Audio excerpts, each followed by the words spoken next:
स्वागत है दोस्तों। हम सभी प्रतिदिन एक प्रैक्टिस सेट सॉल्व करते हैं और उसी सीरीज़ में आज का ये प्रैक्टिस सेट है जिसमें हिंदी की महत्वपूर्ण रचनाओं के बारे में आपको जानकारियाँ मिलेगी और उसके बाद हम दिन में एक स्पेशल वीडियोस भी किसी रचनाकार पर या किसी महत्वपूर्ण रचना पर उसको भी पढ़ते हैं। तो आप टीजीटी पीजीटी किसी भी स्टेट की तैयारी कर रहे हों, किसी भी स्टेट की परीक्षा या असिस्टेंट प्रोफेसर की परीक्षा, उन सब में आपको ये सारी वीडियोस ये सारे तथ्य बहुत हेल्पफुल होंगे। तो आप हमारे टेलीग्राम चैनल को ज्वाइन कर लीजिए, व्हाट्सएप ग्रुप को ज्वाइन कर लीजिए, जिसका लिंक आपको डिस्क्रिप्शन बॉक्स में मिल जाएगा। शुरुआत करते हैं।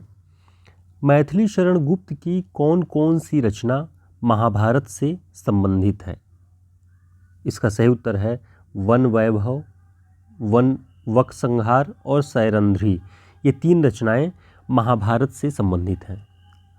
खुसरो का लक्ष्य जनता का मनोरंजन करना था, पर कबीर धर्मोपदेशक थे। यह पंक्ति किसकी है? यह पंक्ति आचार्य रामचंद्र शुक्ल जी की है, खुसरो और कबीर को लेकर के। चंद्रगुप्त नाटक का कौन सी नारी पात्र चंद्रगुप्त के साथ प्रेम भाव नहीं रखती थी? तो जो सुवासिनी है वो भट्टार्क से प्रेम करती है, चंद्रगुप्त से नहीं। इसके अलावा कार्नेलिया, मालविका और कल्याणी चंद्रगुप्त से प्रेम भाव रखती थी। इसे ध्यान रखिए। अगला प्रश्न है, हिंदी नवजागरण को मूलतः बुद्धिवादी और रहस्यवाद विरोधी कहने वाले विद्वान कौन हैं? रामविलास शर्मा। तो हिंदी नवजागरण जब बुद्धिवादी होगा तो रहस्यवाद का विरोधी होगा, जाहिर सी बात है। तो मूलतः बुद्धिवादी और रहस्यवाद विरोधी कहने वाले विद्वान थे रामविलास शर्मा। सन 1955 ईस्वी में किस अनुच्छेद के अंतर्गत राजभाषा आयोग का गठन किया गया? 1955 में राजभाषा आयोग का गठन किया गया, लेकिन किस अनुच्छेद के अंतर्गत? 344 के 1 के अंतर्गत। संकलन त्रय से क्या आशय होता है? संकलन त्रय से आशय है स्थान, काल और कार्य की एकता। ये नाटकों और एकांकियों में संकलन त्रय को ध्यान हमेशा रखा जाता है, ये महत्वपूर्ण तत्व होते हैं उनमें। हिंदी भाषा का उद्गम और विकास किस लेखक की पुस्तक है? इसका सही उत्तर है डॉक्टर उदय नारायण तिवारी। हिंदी भाषा का उद्गम और विकास। साहित्य का इतिहास दर्शन पुस्तक के लेखक कौन हैं? नलिन विलोचन शर्मा। भाषा काव्य संग्रह, इसके रचनाकार कौन हैं? महेश दत्त शुक्ल। हिंदी भाषा और साहित्य, ये किसकी रचना है? श्याम सुंदर दास की। हिंदी भाषा और साहित्य का विकास हरिऔध जी ने लिखा है। हिंदी भाषा और साहित्य का विकास। हिंदी कविता में लघुमानव के बहाने एक बहस चली थी, जो नई कविता के दौर में चला, जिसमें महान और विराट मनुष्य के स्वरूप के बजाय एक बहुत छोटे से मनुष्य को कविता के भीतर, कविता के केंद्र में स्थापित किया गया। कहीं बड़े राम, कृष्ण या कोई बड़ा एक अवतार रूपी जो पुरुष होता है, उसकी भावना के अलग लघु मानव को कविता में बैठाने की, केंद्रित करने की एक बहस चली। उस बहस को चलाने वाले थे विजय देव नारायण शाही। ध्यान रखिएगा। गोस्वामी तुलसीदास जी की कुल कितनी कृतियों में उत्तरकांड संबंधी विवरण प्राप्त होता है या वर्णन मिलता है? तो कुल 4 ग्रंथों में उत्तरकांड मिलता है। किसमें? कवितावली में, बरवय रामायण में, गीतावली में और रामचरितमानस में। इन सभी में उत्तरकांड मिलता है। हिंदी का पहला रिपोर्ताज किस पत्रिका में प्रकाशित हुआ?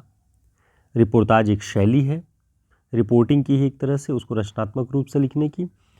पहला रिपोर्ताज रूपाभ पत्रिका में प्रकाशित हुआ। अब इसका तथ्य यह है कि हिंदी का पहला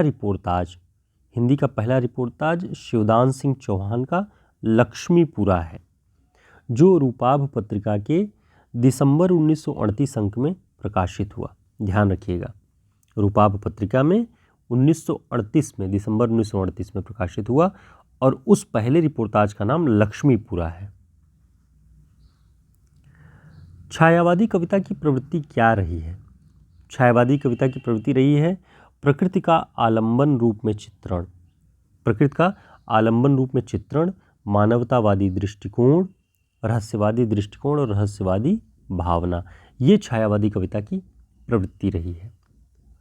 अर्धमागधी अपभ्रंश से किस बोली का विकास हुआ?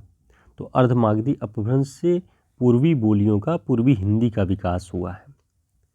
Modern vernacular literature of northern Hindustan, ये किस सन में प्रकाशित हुआ? 1889 ईस्वी में, और इसके लेखक थे जॉर्ज ग्रियर्सन।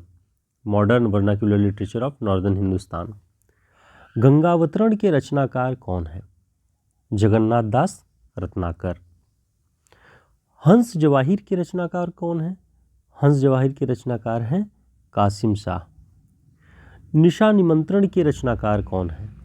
निशा निमंत्रण के रचनाकार हैं हरिवंश राय बच्चन जी। तो आप देख रहे थे इन महत्वपूर्ण रचनाओं के नाम जो परीक्षाओं की दृष्टि से उपयोगी होते हैं, और ऐसी कोई रचना इनमें नहीं है जो कि बेवजह या अनुपयोगी हो। सब परीक्षाओं में बार बार पूछे जाते हैं। इनके रचनाकारों के नाम, इनके बारे में जो भी तथ्य है, इन्हें अगर आप याद रखते हैं तो उससे आसानी ये होती है कि आप वन लाइनर क्वेश्चंस जो परीक्षाओं में कुछ अंश पूछे जाते हैं वो तो सॉल्व कर ही लेते हैं। साथ ही ये सारे प्रश्न कभी कभी मिलान में, कभी कभी इनमें से कौन सी नहीं है, 3 है एक कोई नहीं है, ऐसे प्रश्नों को चुनने में आपको आसानी होती है। तो उम्मीद है कि आपके लिए ये वीडियो उपयोगी होगा। और साथ ही आज हम अपने दूसरे वीडियो में, जो कि आपको दोपहर में मिल सकता है, उसमें हम पद्मावत के बारे में विशेष रूप से बात करेंगे कि पद्मावत के बारे में क्या क्या कहे गए हैं, उसका मूल दर्शन क्या है, उसके बारे में और अवधारणाएं क्या हैं, वो सारी चीज़ें आज हम जानेंगे, पढ़ेंगे। तो जुड़े रहिए, उसकी सूचना आपको टेलीग्राम लिंक में, ग्रुप में और व्हाट्सएप ग्रुप में ज़रूर मिल जाएगी। तब तक के लिए नमस्कार, धन्यवाद।